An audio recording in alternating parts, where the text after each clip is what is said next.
लोकाभिरामं रणरङ्गधीरं राजीवनेत्रं रघुवंशनाथं कारुण्यरूपं करुणाकरं तं श्रीरामचन्द्रं शरणं प्रपद्ये। श्रीरामचरणं शरणं प्रपद्ये। जय श्री राम। कृष्ण आस्था प्रमिला चैनल पर आप सभी का हार्दिक स्वागत करती हूँ और आज से एक नई चर्चा हम लेकर के आए हैं भगवान श्री राम के ऊपर।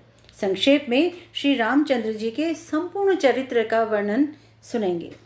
व्यास जी कहते हैं, पूर्व काल में त्रेता युग आने पर भगवान विष्णु का अंश सूर्यवंश में रघुवंश शिरोमणि कमल नयन श्री रामचंद्र जी के रूप में अवतीर्ण हुआ। श्री राम और लक्ष्मण अभी काक पक्षधारी बालक थे। तभी पिता की आज्ञा से वे विश्वामित्र के अनुगामी हो गए। राजा दशरथ ने यज्ञ की रक्षा के लिए उन दोनों अपने कुमारों को विश्वामित्र जी की सेवा में सौंप दिया था। वे दोनों वीर धनुष और बाण धारण करके पिता की आज्ञा पालन करने के लिए चल पड़े। रास्ते में जाते हुए दोनों भाइयों के समक्ष ताड़का नाम वाली राक्षसी विघ्न डालने के लिए आ खड़ी हुई। तब मुनि विश्वामित्र जी की आज्ञा से श्री रामचंद्र जी ने ताड़का को मार गिराया। विश्वामित्र जी ने श्री रामचंद्र जी को धनुर्वेद विद्या का उपदेश भी दिया। रघुनाथ जी के चरणों के स्पर्श से शिला रूप धारिणी अहिल्या, जो इंद्र के साथ संयोग होने के कारण शापवश प्रस्तर हो गई थी, पुनः गौतम वधु के रूप में प्रकट हो गई। विश्वामित्र जी का यज्ञ आरंभ होने पर रघुनाथ जी ने मारीच को मार भगाया और सुबाहु को अपने उत्तम बाणों से मौत के घाट उतार दिया। उन्होंने राजा जनक के घर में रखे हुए महादेव जी के धनुष को भी तोड़ डाला और अयोनिजा श्री सीता जी के साथ विवाह किया।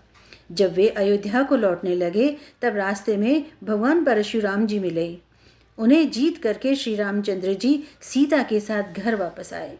तत्पश्चात 27वें वर्ष की आयु में जब श्री रामचंद्र जी को युवराज पद दिया जाने लगा, तब कैकई ने राजा से 2 वर मांगे। उनमें से एक वर के द्वारा यह मांगा कि श्री रामचंद्र जी जटाजूट धारण करके 14 वर्ष के लिए वन में चले जाएं, और दूसरे वर में यह मांगा कि भरत युवराज पद के अधिकारी हों। कैकई भोली भाली थी। उन्होंने मंथरा के बहकाने से ऐसा वर मांगा था। राजा दशरथ ने जानकी और लक्ष्मण जी के साथ में श्री रामचंद्र जी को वनवास दे दिया। श्री रामचंद्र जी 3 रात तक केवल जल पी करके रहे। चौथे दिन फलाहार किया और 5वें दिन चित्रकूट में पहुंचकर उन्होंने पर्णकुटी बनाई। उस समय राजा दशरथ श्री रामचंद्र जी का नाम लेते हुए स्वर्ग को सिधारे थे। उन्होंने ऋषि के शाप को सफल बना करके स्वर्ग लोक को प्रस्थान किया था। उसके बाद भरत और शत्रुघ्न चित्रकूट में आए। भरत ने पिता के स्वर्गगामी होने का समाचार बतला करके श्री रामचंद्र जी को घर लौट चलने के लिए समझाया। जब वे लौटने पर राजी न हुए, तब उनकी चरण पादुका लेकर के भरत और शत्रुघ्न नंदीग्राम को लौट आए। वहां दोनों भाई राज्य की रक्षा करते हुए श्री राम की चरण पादुका के पूजन में तत्पर रहे।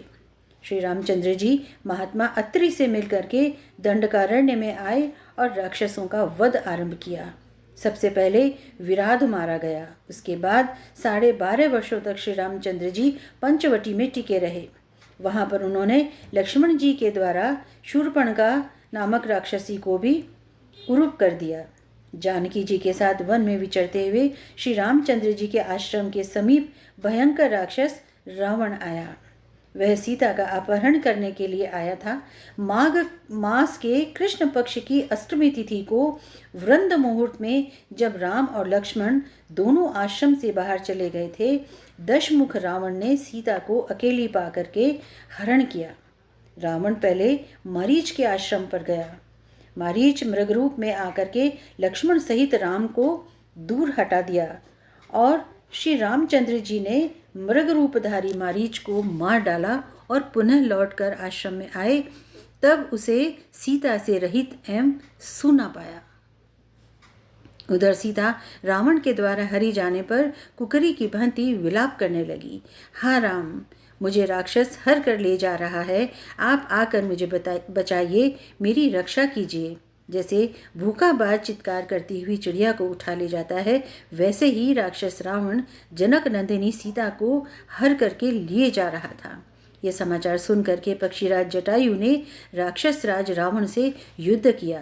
अंत में रावण ने उन्हें घायल करके गिरा दिया। माघ कृष्णा नवमी को रावण के घर में निवास करने वाली सीता की खोज करते हुए दोनों भाई राम और लक्ष्मण जटायु से मिले। उसके मुख से राक्षस द्वारा हरी गई सीता का समाचार पा करके श्री राम ने भक्तिपूर्वक पक्षीराज का दाहदी संस्कार किया। फिर आगे आगे श्री राम और उनके पीछे लक्ष्मण चले। पंपा सरोवर के निकट पहुंचकर उन्होंने शबरी पर अनुग्रह किया। फिर पंपा सरोवर के जल का आचमन करके श्री रामचंद्र जी हनुमान जी से मिले। तदंतर श्री रघुनाथ जी ने हनुमान एवं सुग्रीव से मैत्री की। सुग्रीव के पास आकर के उन्होंने बाली नामक वानर को मारा।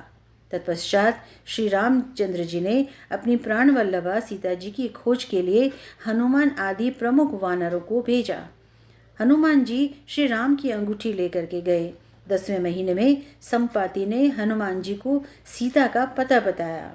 संपाति के कहने से हनुमान जी 100 योजन समुद्र लांघ करके लंका में पहुँचे और रात भर सब और सीता जी की खोज करते रहे। रात्रि समाप्त होते होते हनुमान जी को सीता जी का दर्शन प्राप्त हुआ। द्वादशी को हनुमान जी अशोक वृक्ष पर बैठे। उसी रात में उन्होंने जानकी जी के विश्वास के लिए उत्तम कथा कही। तदंतर त्रयोदशी को अक्षय कुमार आदि के साथ युद्ध हुआ। त्रयोदशी को ही मेघनाथ ने ब्रह्मास्त्र से हनुमान जी को बांध लिया था। ब्रह्मास्त्र से बंधे होने पर भी वायुपुत्र हनुमान जी ने राक्षस राज रावण को कितने ही रूखे एवं कठोर वचन सुनाए। तब राक्षसों ने उनकी पूंछ में आग लगा दी। शेष अगले वीडियो में।